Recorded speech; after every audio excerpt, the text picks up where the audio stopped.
So yun, karga na ulit tayo.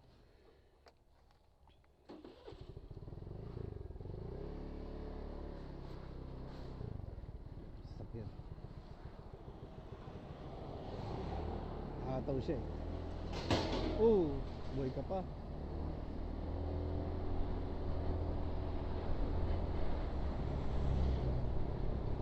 Wala sa bumengking dito. Ingat lang kayo ha, kasi baka ma-overshoot kayo eh.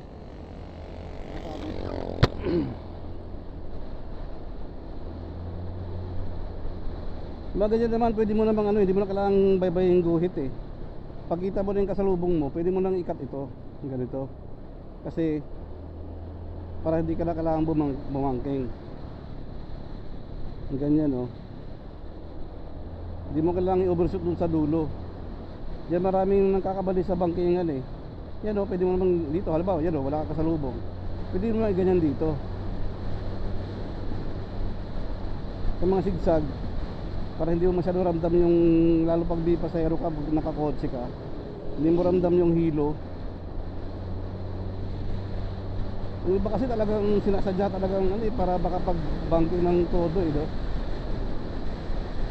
Pagka na-overshoot ka naman, good luck. Either malaglag ka sa bangin o salubungin mo yung ano, ibang sasakyan. Nakakatakot. Daming history sa mga kalsada na ito eh. Ito rin sa mismong sharp curve na ito. Kung nabalitaan nyo noon na merong magkaangkas dito. So ito trivia to sa mga nagkaangkas. Mabilis ang takbo nila. Yung angkas niya, pag banking niya, kumontra. Tandaan niyo yan ha, kumontra yung angkas. Pag kumontra kasi yung angkas, bumangking ka, ang mangyayari, imbis na lumiko yung motor mo, didiretso yun. Didiretso talaga yun. Kumbaga parang binabangking mo, binabangon niya yung sasakyan. Hindi mo naman nililiko yung manibela eh, binangking mo lang para lumiko, di ba?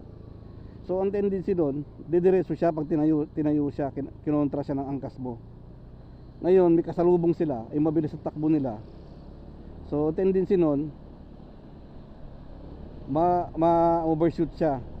So yung kasalubong niya, mababangga yung kasalubong niya. Mahirap ang may angkas ha. Hindi lahat na nag-aangkas ay okay.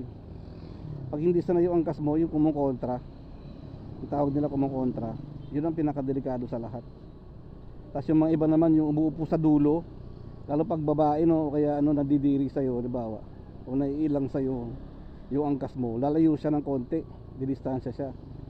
So dudulo siya dun sa upuan. Tuwing banking mo ng konti, sumasayaw yung puwit nun. So sa mga hindi pa nakakaranas pagmotor masyado, wala pa masyadong experience, ganyan po ang mangyayari pag may angkas. So hanggat maaari, kung humahataw kayo, yung angkas nyo, huwag nyo ilalagay sa dulo, huwag nyo paupuin sa dulo, huwag kayo pumayag. Kasi magiging cause yun ng aksidente nyo. Maaaring mag-swerve kayo, di ba? Matumba kayo.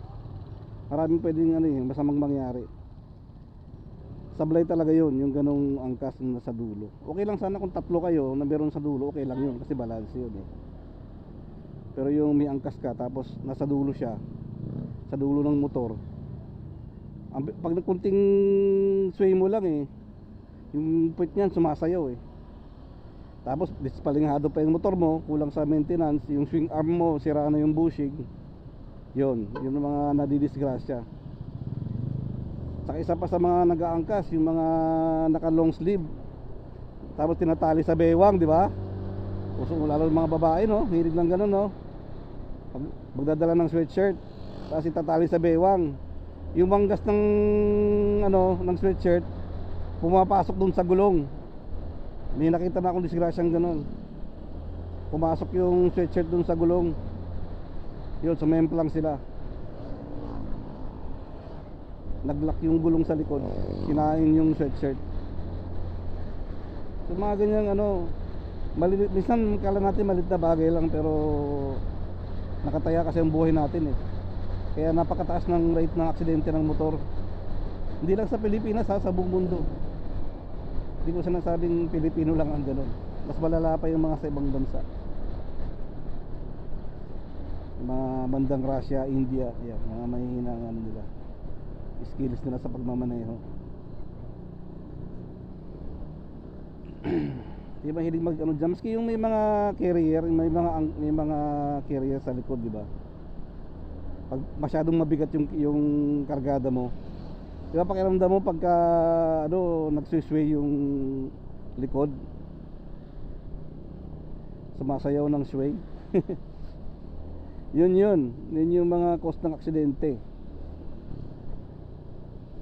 mga natutumba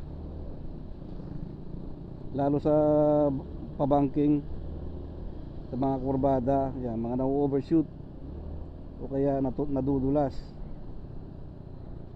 Saka pag nagbabangking ka, siguraduhin mo malinis yung kalsada at saka hindi siya basa. Yung gulong mo pangbangkingan talaga, hindi yung gulong mo nakapangkarera, mas lamang pa yung rim kaysa dun sa goma. Nakto, yan ang mga nakikita ko madalas sa may semplang yung mga naka-raider, sa may semplang yan tumama lang ng konti sa gutter yan o sa bato, talagang semplang yan, di ba? Sa Marilaki, daming mga raider na aksidente doon. Pagka lalaban mo ng bangkingan, ibagay mo yung gulong mo rin. Kailangan yung gulong mo pang bangkingan din, plus yung skills.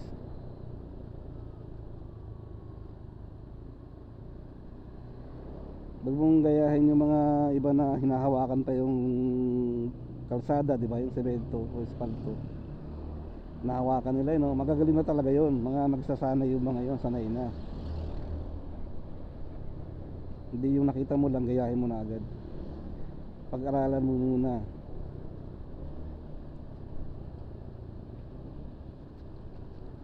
At alam mo yung limitasyon mo.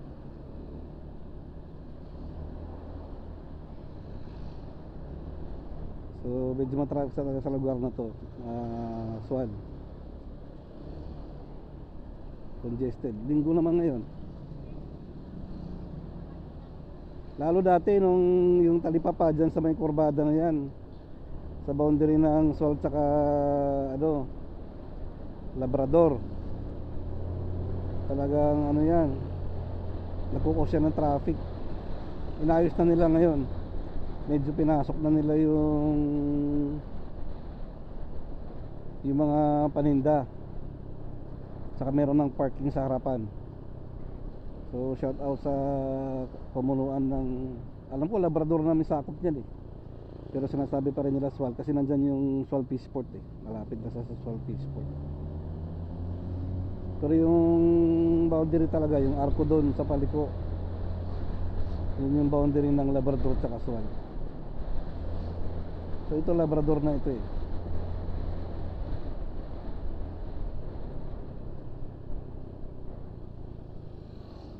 Dito yung isang vlog namin, kasama sila Reyna Barete. Lumaban sila rito, kalaban nila Mangatarim mix, Mangatarim tsaka Aguilar yata, mix na basketball. Talo sila. Magagaling yung player niya, mga shooter, kaya lang talagang overpowered sila, lalo na sa rebounds saka sa gulang, kasi mga bata pa yung players niya mga kalaban nila, parang sanay na sa play, sanay na sa depensa. Ngalaga kasi yung depensa. Bertig tayo. Ako pag bubertig ako, sumisiyas ako kahit walang kasalubong. Hindi natin alam sa likod, bisa di natin nakikita mayroon nakatutok sa likod natin. So pwede tayo humataw ng konti.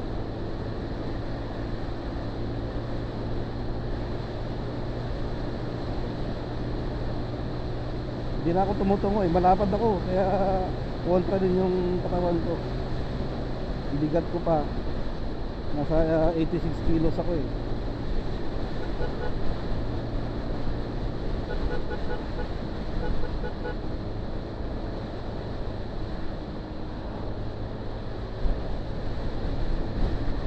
So Labrador na ito. Saka may flasher yung ko, itong Pulse, may flasher to. Saka yung yung pina-flash mo yung headlight, meron ito pinipindutan siya ng ano, para warning dun sa kasalubong. Kung busina lang minsan, di kanya naririnig. The best pa rin yung ilaw. Sabi nga nila, lights travel faster than sound.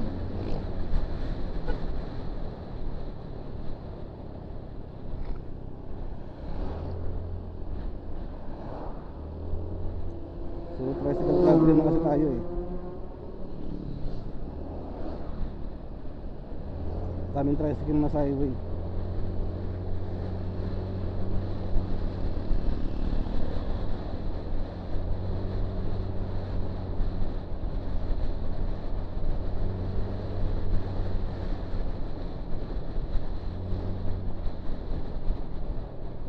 Yan yung gas station dati na naggas ako eh, may halong putik saka tubig. Sira yung storage ko noon. Nag-ano siya, mayroong nag-a-alarm dun sa ano, sa parang engine ano. Pero sa ano yon, sa filter lang, nagpalit lang ako ng filter, fuel filter. Okay na siya.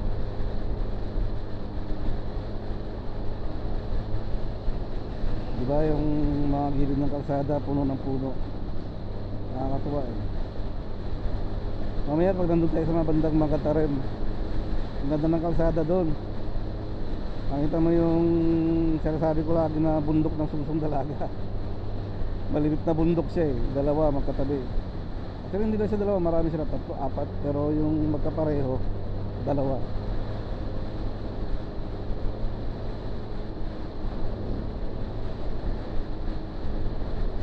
Dito sa Aswal may mga ano rin dito, puntahan ng mga ay sa Labrador. Yung parang ano, falls yata yun. Hindi ko pa rin napupuntahan yun eh. So ito, dami nalilito rito pag yung mga biyahirong ano, Maynila galing Bulinaw. Two-way. Kala nila two-way ito kasi may guhit na two-way, di ba? Pero one-way ito. Kaya kahit kurbada to, tamo sumasalubong siya.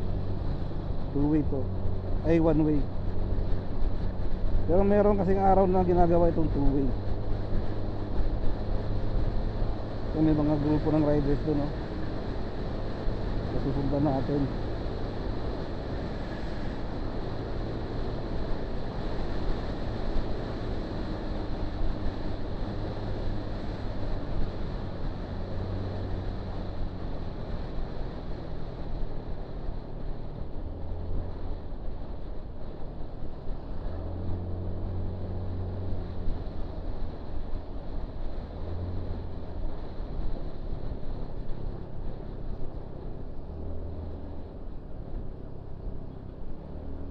Para mga naka-ADB yata mga to ah. O ano,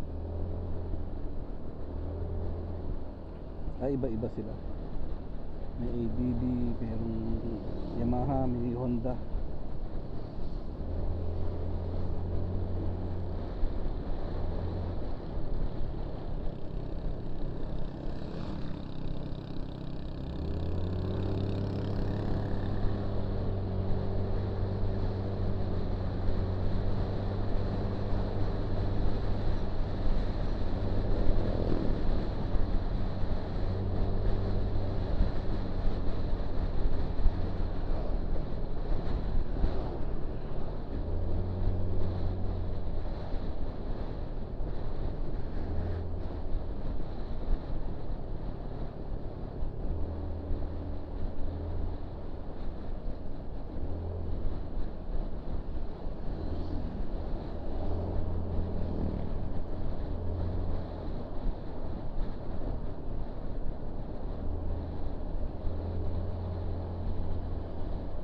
Pagdating na tayo sa kanan.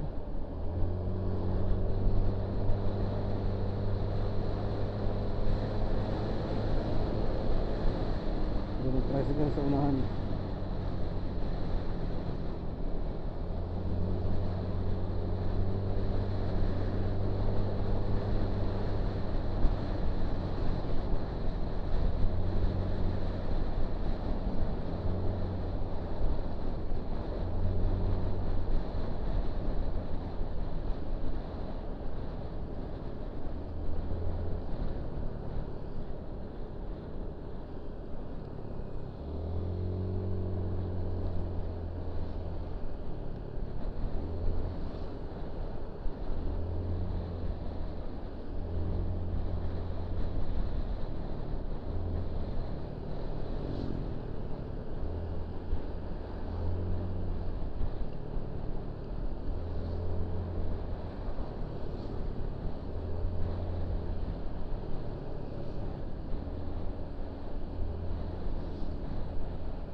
Baba nila oh.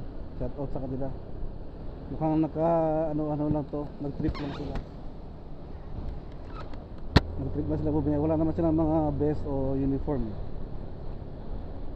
Baka nagkaayaan lang to mga magbabarkada o magkaka-opisina. Mga naka-NMAX.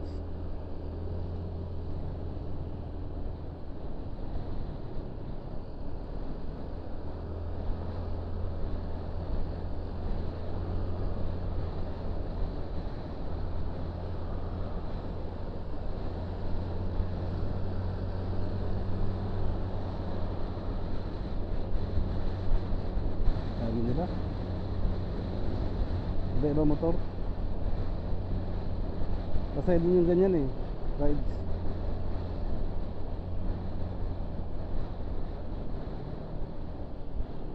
Mga mahigit 10 sila eh.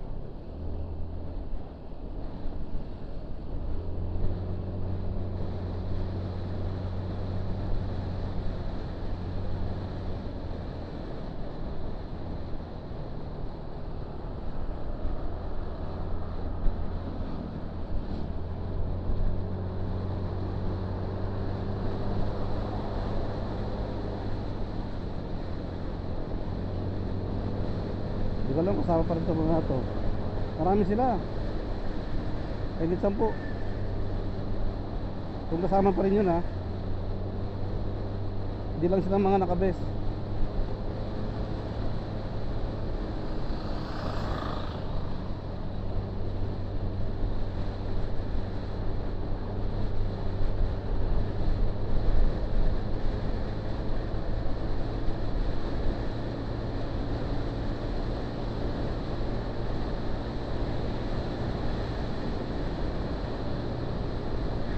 Pag bubilis ka naman ganito, pag naka 90 ka na, parang ano, parang Superman ka na, nalipat na yung jacket mo. Nabitikan niya ako, kala siguro niya ipagkarirahan ako. NMAX 155 kasi yung NMAX eh, pagkargado pa.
Yun, medyo tumahimik ako.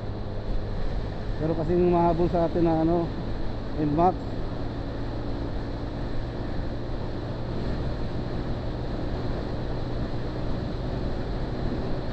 Mas mabilis naman yan kasi 1.5 yan, 1.5 yun. Kailang chill lang yung driver mo. Nabertikan ko kasi kanina, parang nagalit siguro.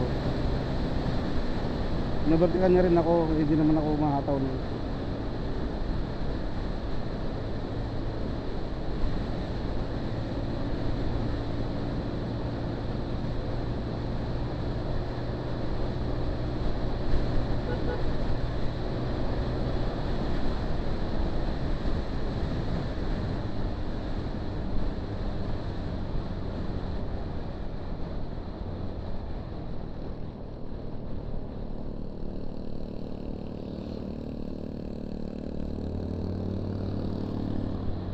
Oh, dami na naman grupo ng ano dito, riders.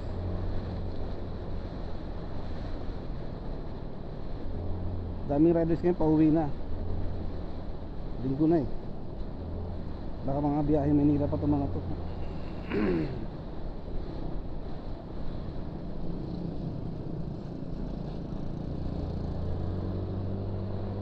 Baka kasama pa nila mga to eh.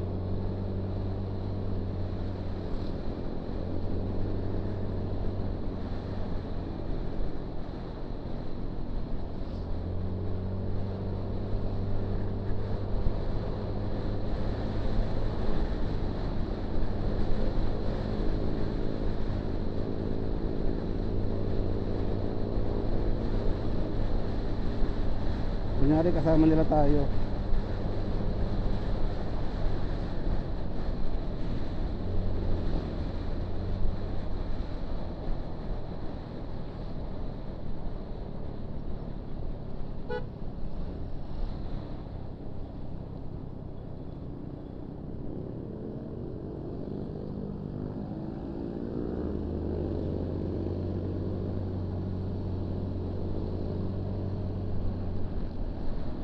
Cardo. Ito mga ano to talaga. Kasi mga naka ano eh, mga naka uniform. Shout out kay Cardo. Anong Riders Club to? Tumabasa.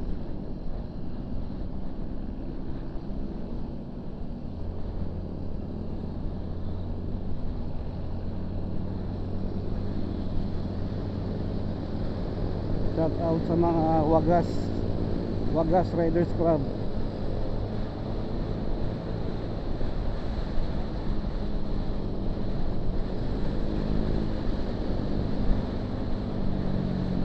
Dami nila. Yan. Ito iba yung uniform nitong isa, Malacanang eh. Tao Gama Phi ba? Tao Gama.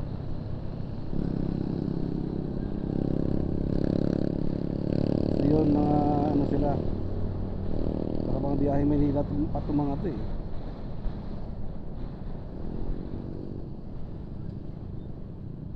Yan.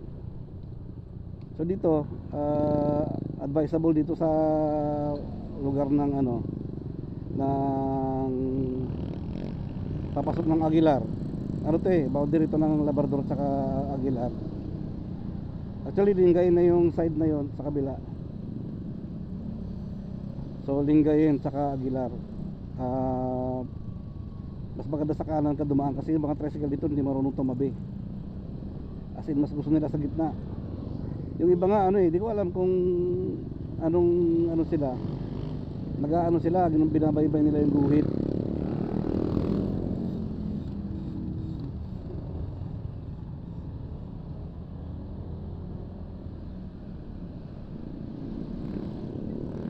arrival.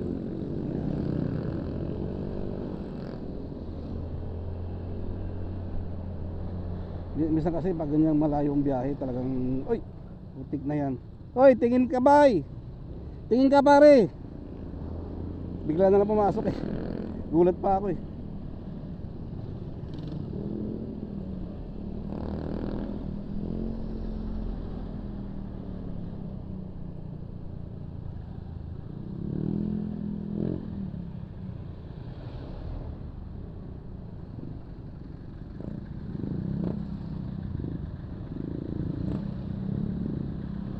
Honda. Mga nakababwab yung ano, nakababwab, babwab tawag yun. Yung mga tambutso ay babwab. Parang flat yung likod ko ah. Dumudulas ah. Dumadulas lang yung kalsada.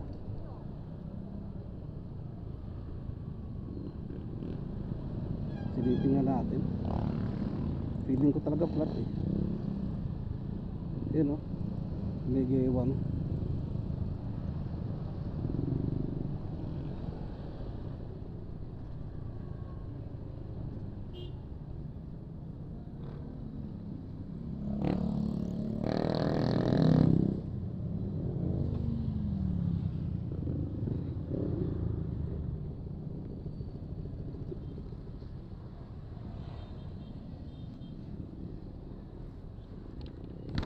Sorry sa mga tayo ng camera.